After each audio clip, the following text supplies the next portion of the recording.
And today we're going over understanding remote viewing, astral projection, and out-of-body experiences. Now, why are we combining these three subjects? Most people talk about these subjects differently.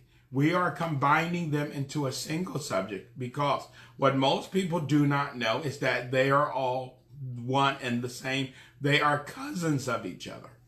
And since they're cousins of each other, we're going to be explaining how this works and just the little deviation between one versus the other versus the other. And if you understand the concept of how this is done, some of this can be taught. Remember, there's three ways to have an ability. You could be born with an ability, you can be bestowed or given an ability, or you can learn an ability. I have lots of abilities. Most of my abilities I was not born with. Some I was given, and several I learned on my own. You need to learn a few things. So let's talk about what we're going over today. So how do these things work? Most of us are limited. And we are limited because we have, we have talked before about this, the physical world and the spirit world. And this world in the middle, which is not a part of each world, which is called neither world. So when we die or get unplugged, as the Bible say, we give up the ghost. What our ghost is, what is a ghost? People keep asking, is a ghost a spirit? We have a semi-subtle, semi-spirit body. It's not a fully developed spirit. That's the reason when we're unplugged, our life force just form a little ball of energy. That's the reason people be talking about, they be seeing these little orbs of light. That's all you are once you are unplugged, is a little orb of light. Okay, you understand? Now, most of the time, how we operate, as I told you before, if you understand chakra theories, and this is why science keeps saying that our world don't exist, we're playing the video game of life. We're going to explain something that a lot of people don't understand. When you understand the chakras, we're going to explain it a different way. Most people believe, you have your base chakra, one, you have your base chakra, and then you have your reproduction chakra, 2. Then you have your solar plexus, which are 3, heart chakra 4, throat chakra 5, third eye 6, and the 7th chakra is your spirit chakra. That's all good, but it's also not totally correct because your 7th chakra is actually your spiritual self. You are a puppet that you are using to operate in this physical reality. So you are the 7th chakra, which is floating above your spirit body, your physical body. And you operate this puppet or the video game of life through operating this physical body through your other 6 chakras. So what happens at night? During the day, your spirit body and your physical body is locked together. At night, when you go to sleep, you get separation. And you normally float a few inches away from your physical body. This is done so you do not act out your dreams and do sleepwalking. People who have sleepwalking do not detach, and they will actually act out their dreams. So what happens to most people, and you're supposed to, have this separation where you have a few inches away from your physical body. And what happens when you wake up? You slowly come back together and you lock, and then you wake up.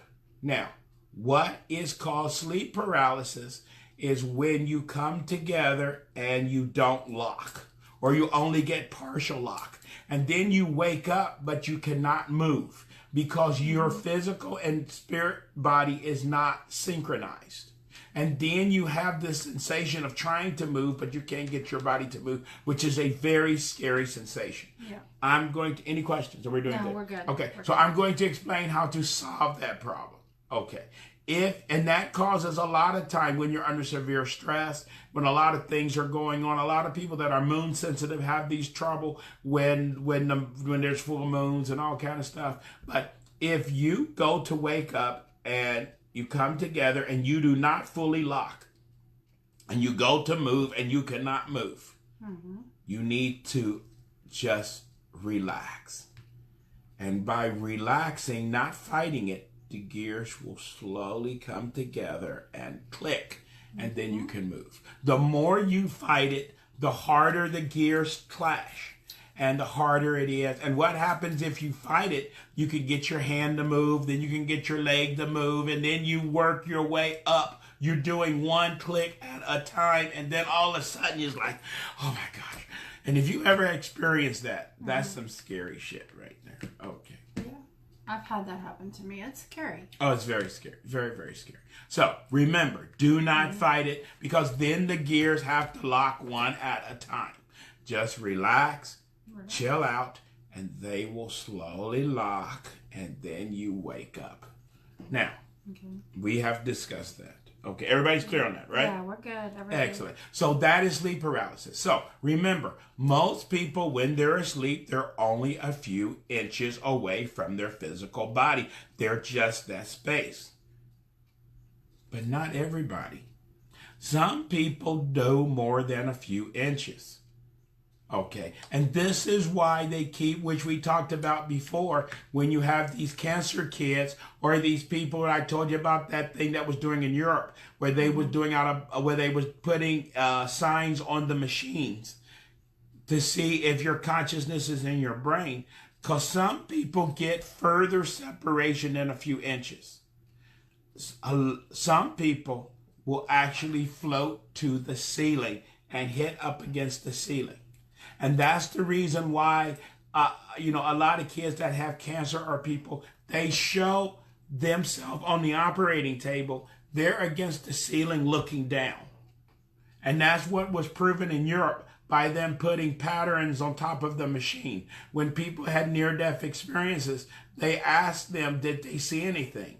And some of these people would say, I saw a square, I saw a triangle, I saw a rectangle. And if you're laying there on your back looking up, you should have seen, remember, we believe consciousness resides in the brain. If you are having problems looking that way, your perspective should be on your back looking that way. But a lot of these people had the perspective of being on the ceiling looking down. You get what I'm saying? Okay. And that's how they can see the patterns on top of the machines, which prove, as we talked about before, that consciousness does not reside in the brain. That's why the brain is not mentioned in the Bible. That's the reason why, in the Bible it talks about having a good heart or a bad heart, because they believe that consciousness resides in the heart. Back to the Egyptians, when for the afterlife you needed your organs. So when they embalmed you, they embalmed all of your organs. They did not embalm your brain. They took a giant pick, went through your navel cavity, picked out your brain, and threw it away. It was of no importance. Amazing. Okay. Maybe they knew something we didn't know. Okay. But consciousness do not reside in your body. Okay. So that is what happened. And how your seventh chakra is connected to your body. You have a small opening at the base of your neck where your spinal cord and brain meet. That is where your consciousness is connected. That's the reason why, I shouldn't tell you this, you never want to hit a person with a heavy object in the back of their neck. You can sever that connection and the person can go into a coma. Okay. Because you can break what they call the silver cord. You don't want to know about that. Okay. Now, so what some people do, some people when they're asleep do not get that few inches. They will actually float up to the ceiling and they will actually, do that. Some people can even go further. And that we're going to talk about the first of the three. The first of the three is understanding remote viewing, astral projection. And astral projection, and the last one is out-of-body experience. We're going over out-of-body first. Out-of-body is when you have that separation of more than a few inches. Some people will stay on the ceiling. Other people go beyond that. And books will talk about an out-of-body experience, how some people can watch themselves sleep. And if you ever watched yourself sleep, that's a very scary experience, where you had this dream where you're asleep and you're watching yourself sleep. Okay. Now, most people are incapable of doing this without some type of assistance. That's where you get into hallucinogenics, LSD, ayahuasca, peyote, DMT. Okay. But there's other ways of doing this. You don't have to do it the chemical way. People think you have to do it chemically. There's other ways of doing this without using drugs. That's the reason in Turkey, they spin around until they get super, super dizzy, and they achieve that separation that way. That's why they spin. Okay. There's another way to get it too, which we might talk about later, but that's kind of crazy. Okay. But anyway, we might come back to that, or we might do a separate thing about how to do it that way, because there might be some children listening, and there's something called religious sex that we're not going to get into now, about how to take when you're trying to reach climax, and you can get that separation then. But that's, oh my gosh, we really don't want to talk about that today. Okay. But anyway, let's just talk about this. My hands are getting nervous. I can talk about these other things. Okay. So we was talking about out-of-body experiences. Most people just go to where they can watch themselves sleep. But a strange thing occur to a lot of these people when you're first doing hallucinogenics. You are watching yourself sleep, or you're watching yourself staring at the wall, and you might do that the first or second time you do it. And then all of a sudden, you notice that you're not alone. There's another person there, and this person is trying to get you to go with them. And you go on a journey or a trip. You be tripping. Okay. We've talked about that before, right? Yes. You can go by yourself, but most of the time, it's kind of dangerous to go by yourself, because if you go flying out the window like Peter Pan, you may not know how to get back. That's the reason a lot of people do guided trips, where somebody flies in through the window and they take you places and show you things, and they bring you back. Okay.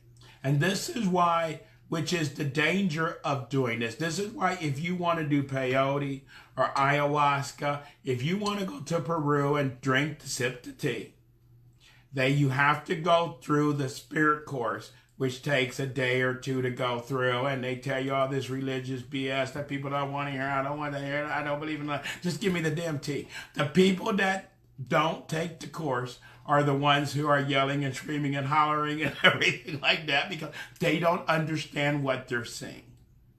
Someone's asking, why do they do this separation? Why do they? And what is the purpose? Okay, the out-of-body experiences. Some people, the reason why some people like hallucinogenics. Now, I'm going to tell you a personal story about myself. Okay. I got into this years ago.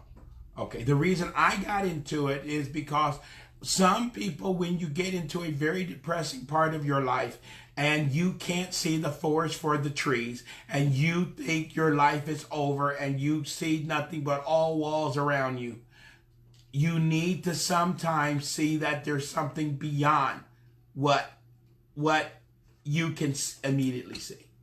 Okay. So, back at another time, this was a very long time ago, I was married to a lady who got killed in a car accident. And my life stopped. And I was very depressed and everything, and I was having all these problems. And then these readers kept telling me about my future. I didn't see no future. Only thing I could see was depression, pain, and agony. I didn't see no future. I didn't see any life. I didn't see anything beyond that. So I needed to see beyond that. And I wasn't doing no LSD. I'm not sipping no damn tea. Okay, so I wanted to do it. I'm a rock man. I'm a metaphysical person. I believe in rock. So just like there's other ways, just like some people can do it in sweat lodges, just like some people can do it spinning around, I needed a way to do this that I could understand. And I bought a rock to accomplish this task. I bought a malachite azurite nodule for $50. Okay. And this was a rock that I bought, a very expensive rock. And I would sleep with this rock. And with this rock, I would watch myself sleep at night. Okay. And this rock, it was awesome. Okay. But the problem is the problem with advanced stones, which is the reason, even though I sell stones, I only sell beginner and intermediate stones. And we need to do another class later on about rock, because not rock is created equal. And you can buy all the quartz crystals and rose quartz and aventurine you want and all the tiger eye. But when you're getting into the medium level stones, the fluorites and the citrines and all that stuff, and the aragonites and all that stuff, the more you get into the swing, the more power this way, but the more side effects you get. Just like with Tylenol, you get into things that prescription strength. When you get into the advanced stones, the swing is awesome. And when you start getting into Moldavite, Azurite, Lormar, Sujolite, anything that has that light on there, if you don't have a reason to buy that stone, you should not be buying it. Because that stone can do great good, but that stone can do great harm if not used correctly. You get what I'm saying? And with Azurite, the problem with Azurite, it causes separation. And driving under the influence of Azurite is not good, because you're in the car, but actually your mind is somewhere else. Okay. And that's very scary. Okay. And unfortunately, I have done that once or twice, and it is not a good thing, because you just don't remember. You got in the car to go to McDonald's and you end up driving halfway to San Antonio, and you're like, what I'm doing over here? Okay. And you have no memory of missing time. Okay. And what you're going to tell that person you ran into that, hey, I'm not high on crack, I'm high on a rock, okay? They still don't care, okay. But anyway, you got to be very careful with any of this stuff. Now, unfortunately, the place I bought it from didn't give me any instruction. A lot of times people go online and you can buy all the Moldavite you want and all this stuff. No instruction. And then you come up with these horror stories about, I bought this rock and what happened to me when I was using it. Okay. So if you're going to get into this, you need to be able to talk to somebody and be working with somebody who can help you in the process. So let's talk about reason I needed to see, because I couldn't see beyond my grief and my loss. And with this rock, I was able to see. And this thing started flying through the window, and it would take me on trips. Okay. And it was showing me my future. And it was showing me all the things that I was going to be doing. And I was like, this is great. I can't wait to wait. I'm going to write. And it says, no, you're not allowed to remember, because that's cheating. So when I would wake up, I would remember everything for 2 seconds. And then I knew, but I would even put a pen and pencil next to my bed. So the second I woke up, I would write it down instantly. And before I could pick up the pen and put it to paper, I couldn't remember. Okay. But I could remember little comments that he was telling me. I never saw his face. I could only see the side of him and the back of him. But he would tell me when we're flying, watch my cord. Do not let my cord get tangled. These are the things they talk about in LSD and all kind of stuff. And unfortunately, with these out-of-body creatures, as we talked about before, when you get outside of your body in this world, you start coming across, remember I told you about these midway creatures. You start seeing, when you're sitting there watching yourself sleep, it's that thing in the corner over there too. You get what I'm saying, don't you? Okay. There are things that live in this world. Okay. And you see things in this world that flies by, or it's a different world. And that's the reason, if you're on that horse without a name, okay, You get what I'm saying? You are tripping. And at first, tripping, and people talk about this with the new fancy one they're doing now. They're doing DMT, and they talk about how great DMT is, and you can see the air, and you can see the wind, and you can see when people are talking, you can see the energy going from person to person and all this stuff. But then they start talking about the weird stuff, about you seeing all these weird beings and creatures, and you know what I'm saying, don't you? And at first, you have a lot of good trips. But the more you do it, you start having bad trips. And the more you do it, the more bad trips you have. Someone's asking, can Yes. our loved ones come to us? I did not see anyone I know in this world. See, we don't understand. Remember, this is this world which is not the world of the living and not the world of the spirits. It's neither world or neither world. We know very little about this world. This is the world of ghosts, the world of these midway creatures. I told you this world used to be empty, that the Egyptians talked about, the land of eternal reeds. That was this total empty world. Now this world between the spaces is a ghetto. This is where they show in these vampire movies where everybody's wearing these leather trench coats and it's never light outside, it's never dark, it's always this twilight thing and everything's look like a beat up, ugly city. That is this world now. It's not the land of eternal reeds anymore. Now it's just a big, ugly ghetto with a lot of weird creatures roaming around. And that's why ghosts are always trying to find a place to hide, because this world is weird. And we know 0.00000 about this. You get what I'm saying? Mm-hmm. We can't even figure out the world we can see. We know nothing, we know nothing.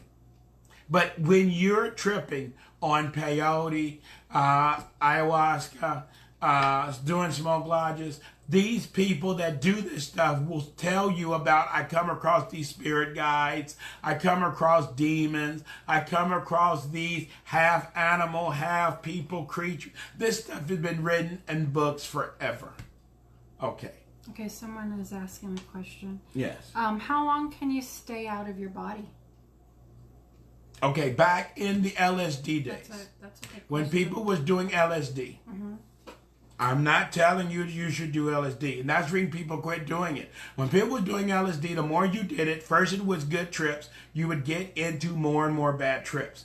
And when a person was tripping and they're staring at that wall and they've been staring at that wall for 2-3 days, you was not supposed to disturb them while they are tripping. Okay, because if you disturb them and their body, you might make it where they cannot return.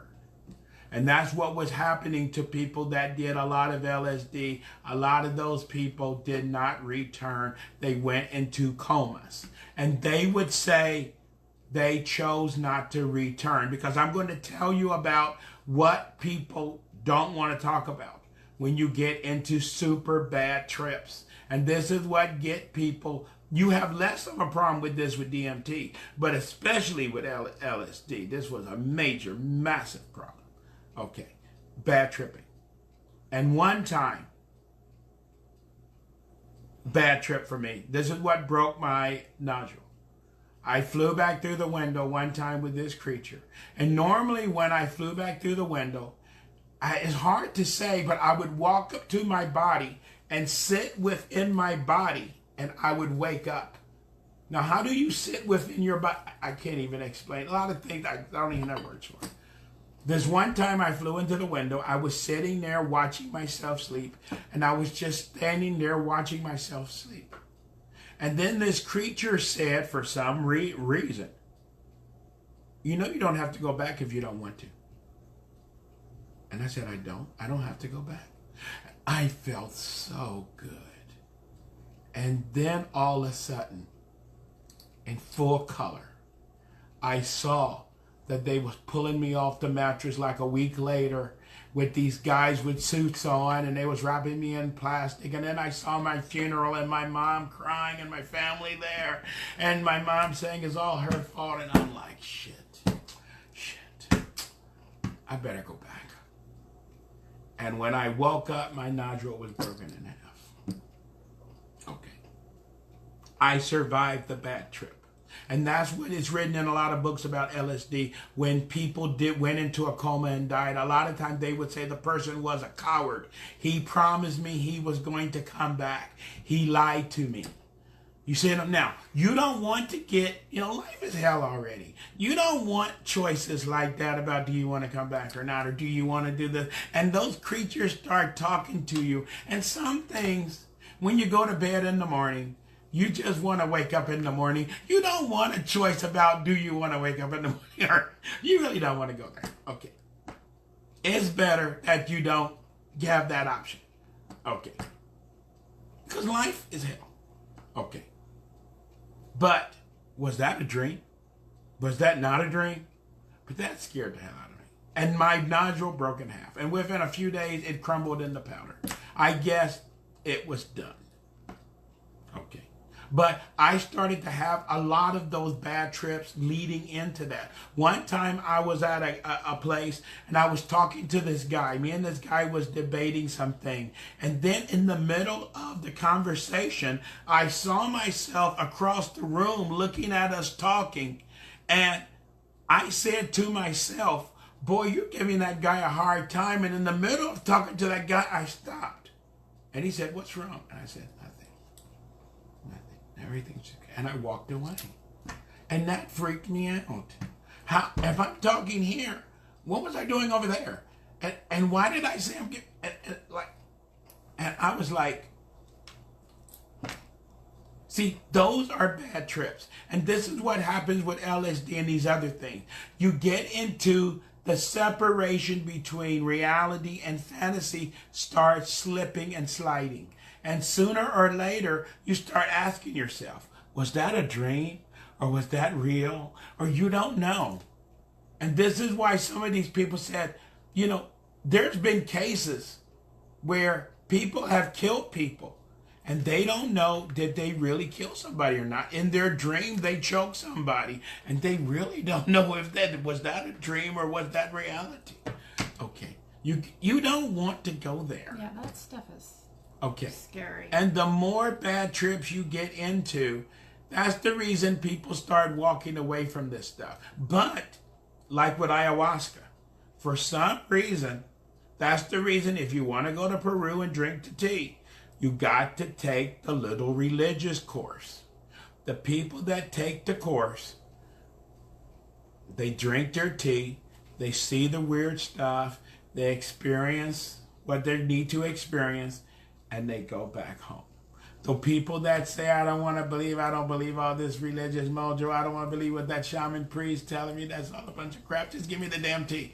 Those are the ones that's yelling, screaming, hollering, because you are not prepared for what you're going to see. That is why they need to talk to you. That is why people that do sweat lodges and this other stuff, they need to prepare you mentally, spiritually, and emotionally.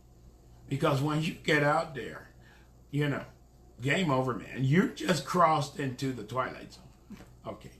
So it's important. If you want to sip the tea, if you want to try this, say, hey, that's fun, I want to try it.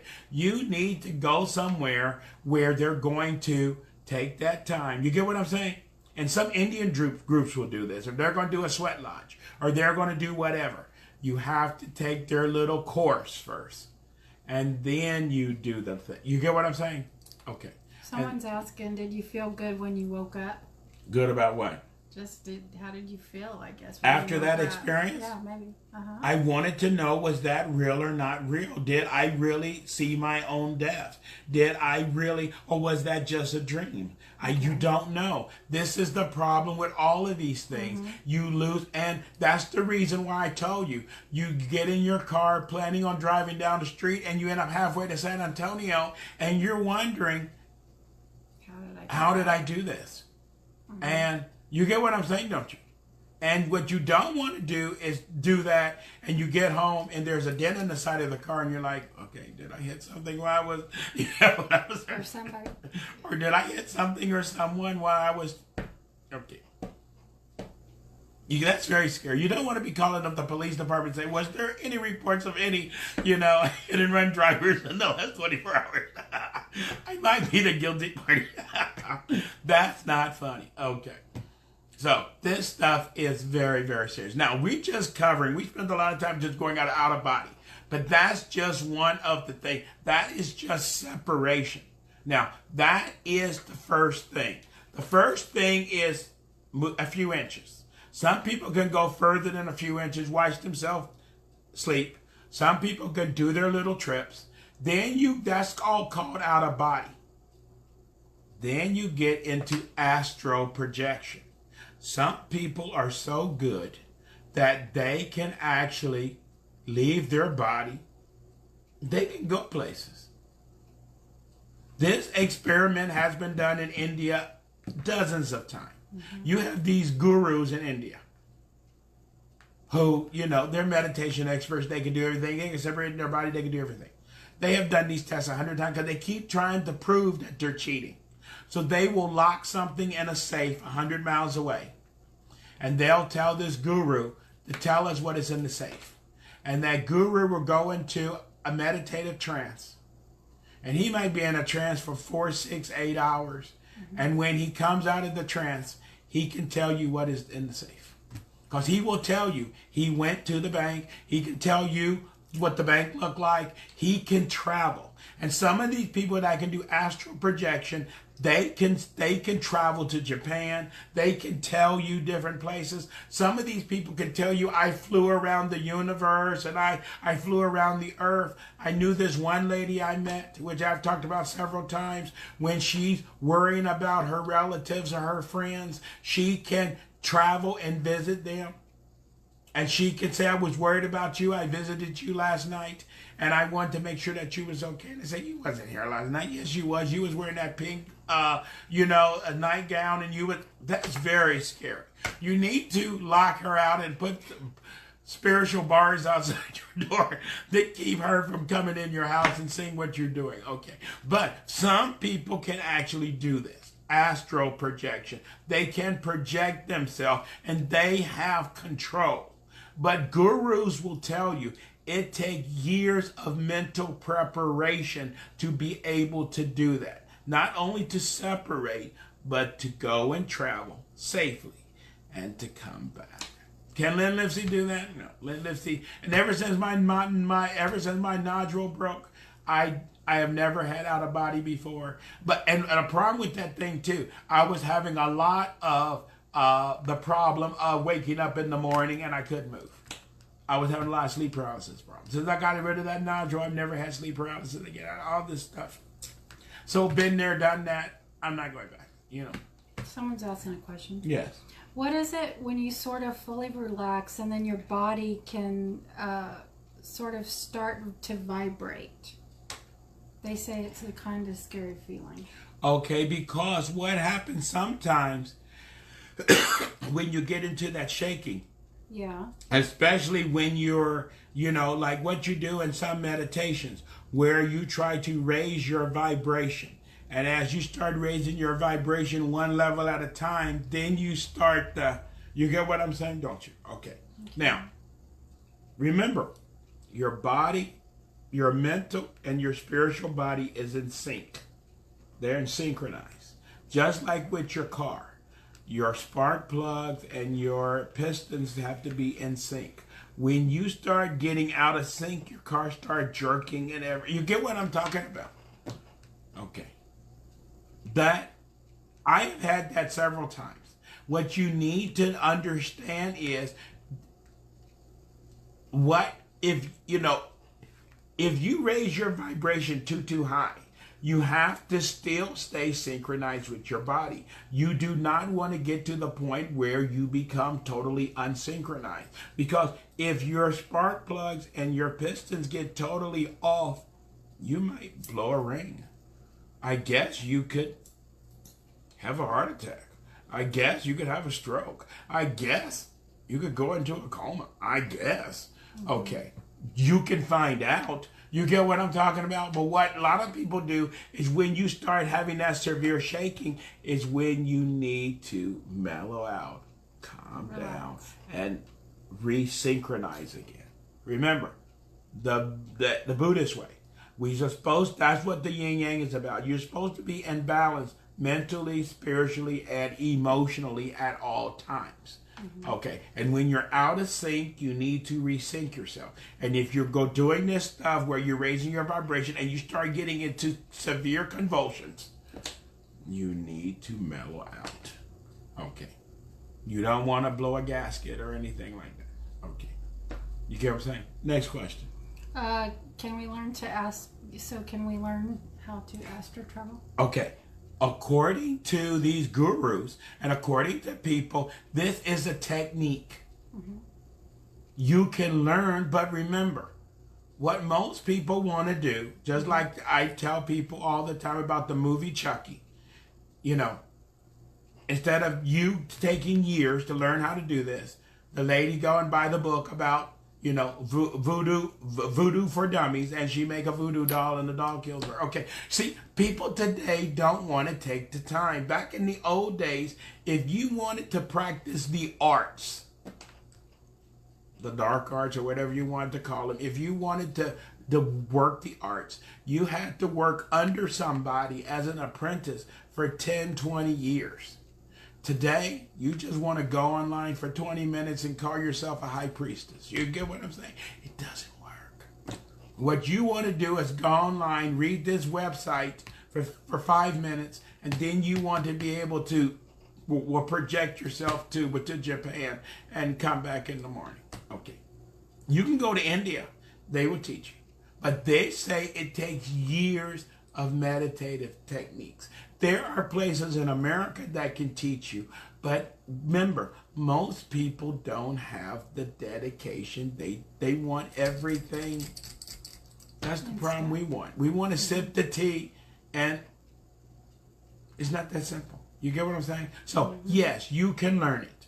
All psychic abilities can be learned. But you need, that one's going to take some time. So we went over two of them. We went into out of body. Then we went into astral projection, where you're taking so in astral projection, what you're actually doing, you're taking your physical body's asleep. You're taking that orb, which is your seventh chakra, that spiritual energy of yourself, and your orb is going to Japan. You understand what I'm saying, don't you? And your orb is going to Japan, and it got to be back before your alarm go off at 6 o'clock in the morning, because your body needs to wake up so you can go to work. Okay. If you can do that, okay. If you need to learn how to do that.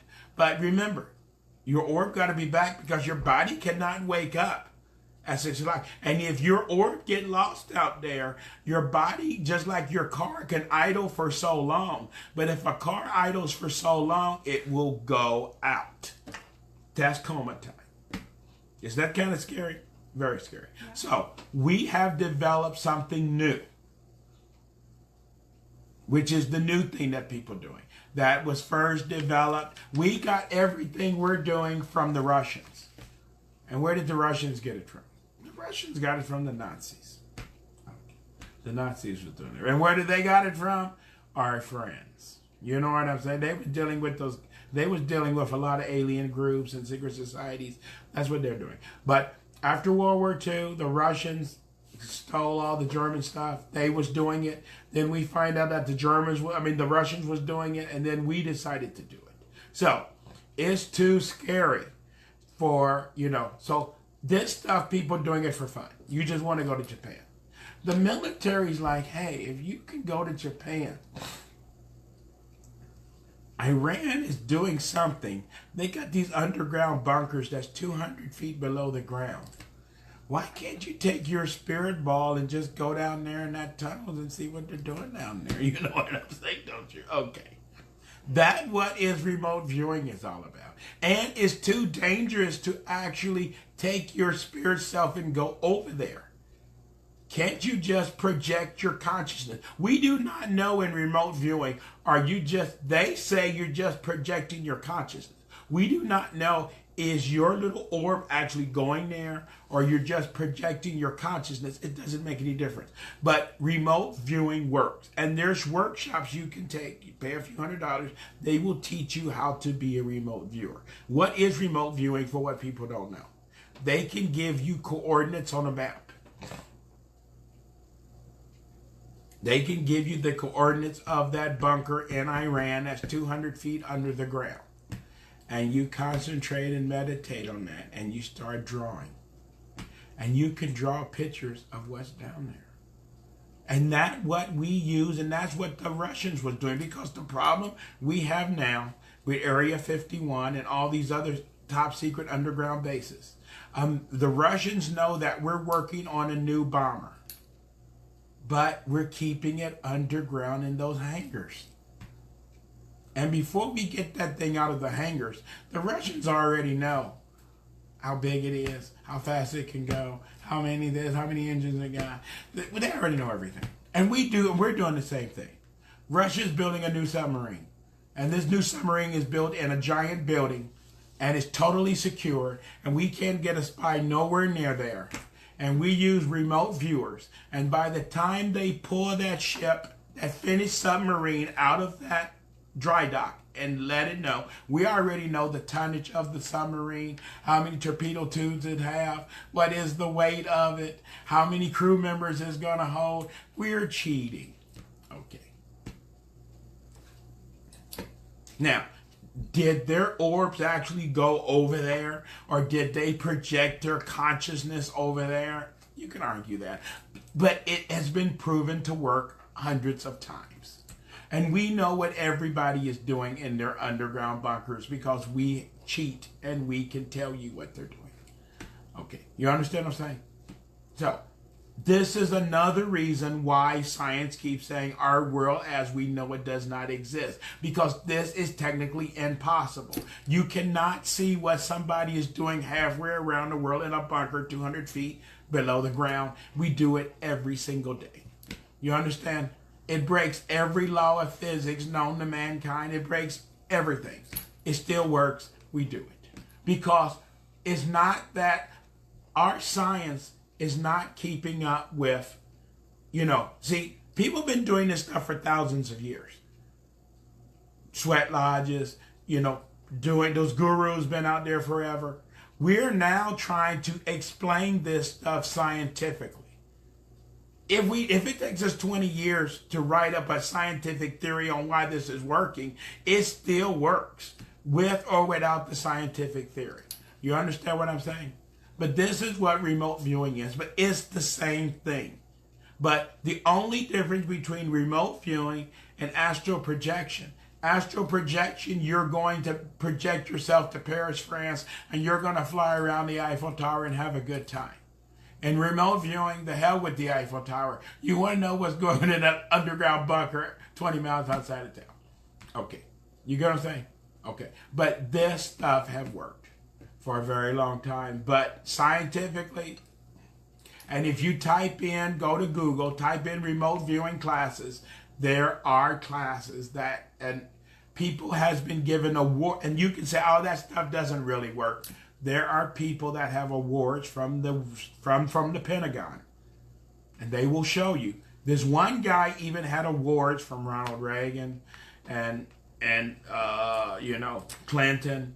They was given awards for their service, for what they did, because they figured out what this new Russian missile, the tonnage was going to be. And to get a piece of paper like that you have stuck on your wall, you're doing something. You know what I'm saying, don't you? So, I am not into that. See, in the metaphysical world, it's a world out there. We have the same problem in the metaphysical world, just like the deep ocean. We know so little about what is going on in the deep ocean, but we like to pretend like we know everything. In the metaphysical world, we know nothing about nothing. Okay. And remember, the problem, why this is true, because I told you, we have a unique problem. Okay. And in a few minutes, we're going to go over our unique problem to let you know how big of a problem we have. I told you, There is the ultraviolet universe, which is massive. You have the infrared universe, which is massive. This is the universe of the light beings, the universe of those dark, crazy looking things. Where these universes overlap is called the visible light spectrum. We live in the space between these two universes. We are the crabs on the beach. We are visited by all these creatures coming this way. We're visited by all these creatures coming this way. We see all this weird stuff. Just like crabs on the beach, they see, on the beach, there's very little food, there's very little everything. But those crabs see everything. They see horses, they see dogs, they see, for Veterans Day, all these people went over there and trampled everything, and they thought they was being overran, and then the next day, they was all gone. And to the crabs, it didn't make sense. Why did all those people come over here, and why did they all leave? And where did they come from, and where did they go? And then they see all these sea creatures washing up on the beach, and where did these things come from? See, the crabs don't understand, because the beach is not of the sea, is not of the land. So we see a lot of things in our little world. That's the reason science keep talking about when we look into space, we can't figure it out. We're missing, a lot of the matter is missing. Because we're the crabs, we don't see so much. And even if we could figure out the land and the sea, you have another problem. You have those things that come from the air, grab a crab and fly off. That's third space. That is what the Urantia, that's what the Necronomicon and these other weird books talk about. Things that live between the spaces. We don't even have names. What we call third space today is hyperspace and all this stuff. And this is this world that they be talking about in these books. When you're in hyperspace, we believe hyperspace is empty. Okay. But hyperspace is not empty. There are creatures that live in this world between the spaces. You see how little we know? And we're just, oh my gosh. Oh my gosh. This is the stuff. After I told you this, you need to drink a beer. Okay. Sip a little wine. Okay. I've been studying this stuff for 30 years. And this stuff is mind-blowing. And I know nothing about nothing, but I know 200% more than what you do. Okay. And I still know nothing about nothing. So, the best thing we can do is try to understand in our little limited way. But we know nothing about this purgatory world or this neither space world. And that's why in all these movies, when these creatures are wearing these long leathered coats and they're in this world that's not light and dark and they're showing, see, we don't know what is going there, but these midway beings live in that world. That is the land where the ghosts live. That is the land of, where there's a lot of weird stuff out there. And when you get into ghost hunting, especially when you get into demonic work, you start seeing very weird creatures. These things that look like snakes that's super long, that have like a human head and all kind of weird stuff. And you start seeing these draconian creatures, these things that have triangular heads with I can tell you about some stuff that'll curl your toes. Okay.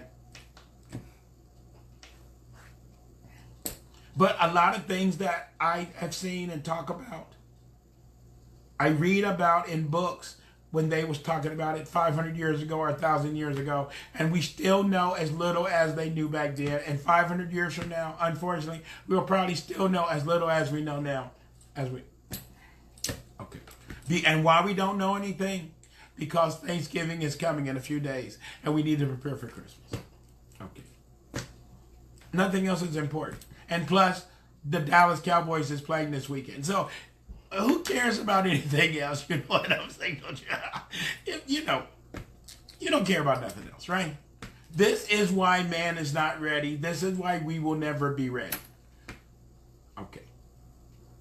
Socrates said 2,500 years ago, once man's basic needs are met of housing, food, and shelter, that the human mind will start to evolve about what's beyond that mountain, what's behind that hill, why is the grass green? How come our minds don't evolve? Because, oh, there's Black Friday coming up, and we got to worry about that new toaster. Oh, and this, and, you know, Samsung got that new telephone that out, and okay. We never evolve. Okay. And Socrates said this 2,500 years ago, and we're not getting nowhere. Okay. So we have a lot of work to do. We got to open our mind. That's why I'm here every Tuesday and Thursday to poke you. And every week I'm poking you with that pen, and it makes you irritable because I keep talking about how dumb and stupid we are, and how I'm telling you things you don't know about, and it's like, where's he getting all this stuff from? And I just keep poking and poking because I'm trying to wake you up. You understand what I'm saying? We need to wake up and smell the coffee. Because if we want to be one with our alien brothers, remember the gods are returning, we went over this yesterday. Or if we don't want to be one with them, we can serve them. But I already told you, serving them sounds like slavery. We have a choice. We can be one with them or we can serve them. But to be one with them, we have to be as smart as they are. And we're definitely ain't going there. Okay. So we need to hurry up. But I will do my part every Tuesday and Tuesday and Wednesday. And I will break my neck. I will talk to your group if you want me to. I'm doing all I can. I can do readings. If you have anything in a personal nature that you need information on or whatever, I can assist you in that. Or you can sit back and say, boy, that was very interesting. I really enjoyed that show. Oh, I think the Kardashians are going to be starting in 15. That's probably more important. You know what I'm saying? Okay. It's all up to you. It all takes the same effort. Okay. You get what I'm saying? So you have to make that decision on a personal basis. I have made my decision. I was born dumb. I'm not dying dumb. Some people was born smart, was valedictorian of their class and straight A student, and now every weekend they buy them a 12-pack, a 24-pack, they go and okay. Got the barbecue grill going, and hey, got the boat out, and hey, where you go. So that's where we're going. So I hope you picked up something. But all of this, we are on the edge of so much we don't know. And there is so much beyond our physical reality of just going to work, waking up, going to work, pay taxes, and they're tripling taxes. You know, we pay taxes on they take tax out of your paycheck. And then when you buy food, they tax you again. And then when you die, they tax you again. It's a scam. Everything we do is just a scam. And you go to the doctor and they say, oh, my back is hurting, this and that. And the more you go to the doctor, the more prescriptions he gives you. But you never seem to get cured. It's a game. You need to quit playing. You can't stop the game, but you have the right to say, I'm not playing this game anymore. I'm tired of this game. Okay, I'm out. I'm going that direction. Okay, the rest of the cows, as the Bible says, the shepherd is leading the flock. That's the job of a shepherd, to lead the flock. But it doesn't say where the flock is being led to. I will tell you the secret. The flock is being led to slaughter. And that's why when you see those cows in the slaughterhouse, they're crying because they're wondering what they did wrong. They don't know the reason they're in the slaughterhouse because they did everything right. That's why they're in the slaughterhouse. Oh my gosh. You really need a beer now. Okay, so this was deep. We're going to keep it deep.